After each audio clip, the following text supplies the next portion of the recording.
suppose you have some games. Hey guys, welcome back to Classic G-Body Garage.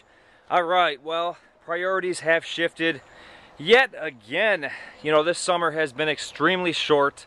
It really didn't warm up until the middle of May, so it hasn't left me with too much time, and I know you guys have been dying to see updates on the 84 Silverado, but there it sits, untouched still. So what I'm doing today is I'm getting the 78 Calais fired up. Now the last time this car has been seen on this channel, or at least the last update I had on this car, was back in February, I think, when it was, you know, below zero, and I did a cold start on it. And same with the 79 Cutlass Supreme behind it.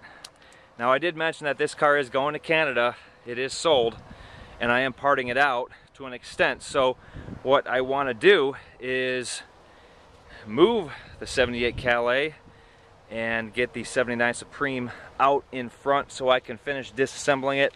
And the individual, one of my subscribers, Jim, who is buying it, he can come and get it with ease because he's coming down from Canada with the trailer, and I want to make sure everything is moved out of the way and that car is ready to go. So before I fire up the 78, like I mentioned, it's been 6 months since I even turned the key on this car, and the last time it ran, it had a miss in it. Actually, when I bought it, it had a miss.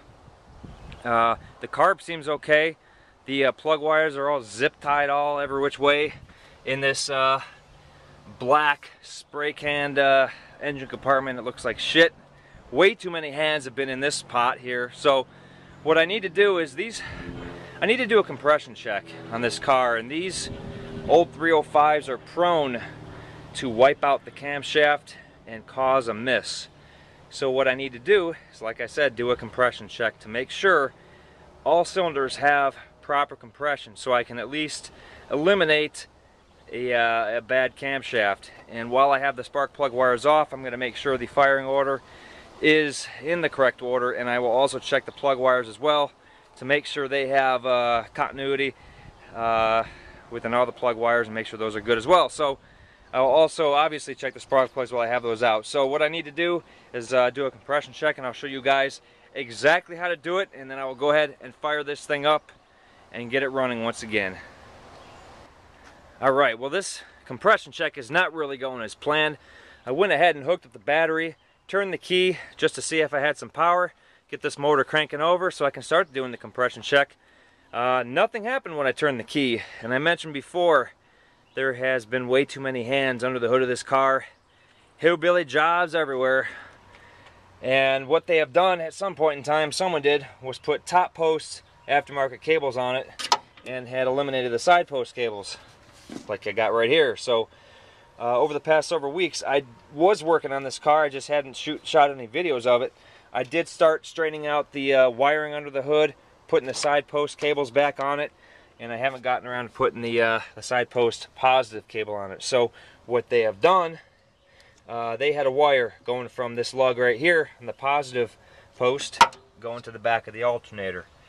I eliminated that wire when I started cleaning things up. Well, apparently that wire was there for a reason, and the reason is to eliminate one of the fusible links for the wires that connect to the solenoid of the starter.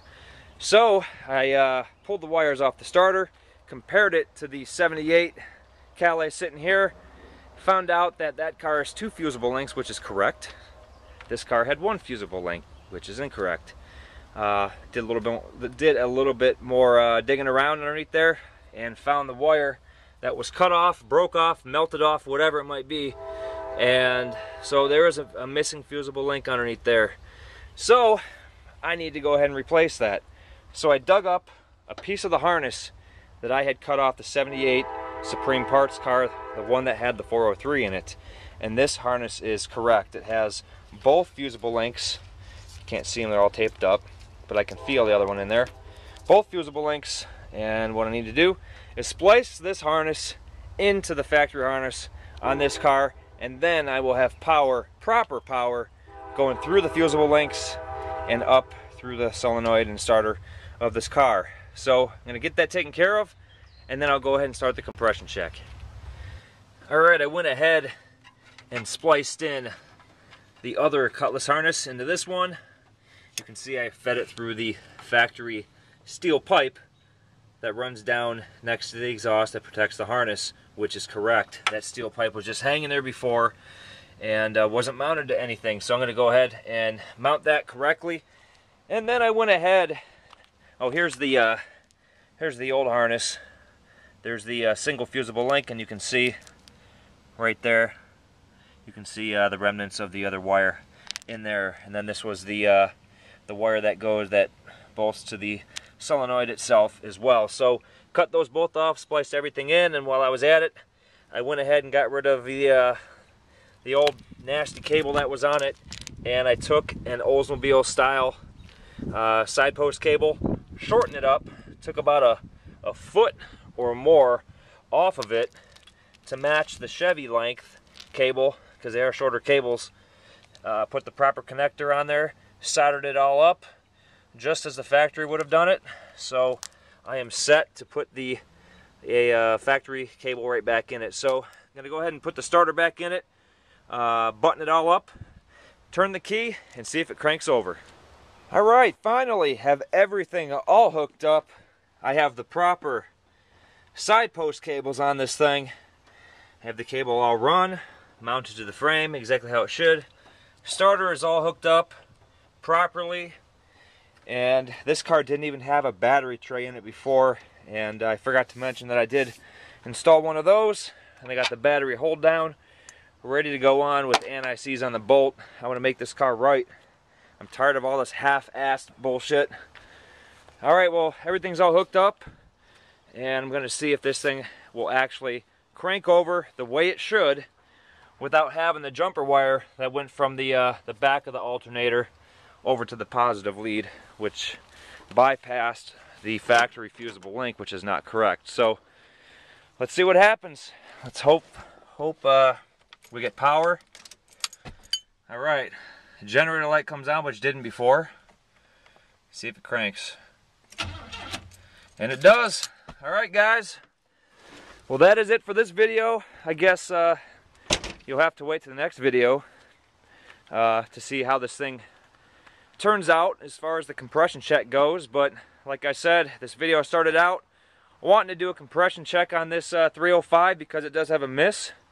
And like I mentioned, these 305s are prone to wipe out camshafts, which I hope is not the case. And we'll see what happens. Alright guys, so there's a little how-to video, I guess.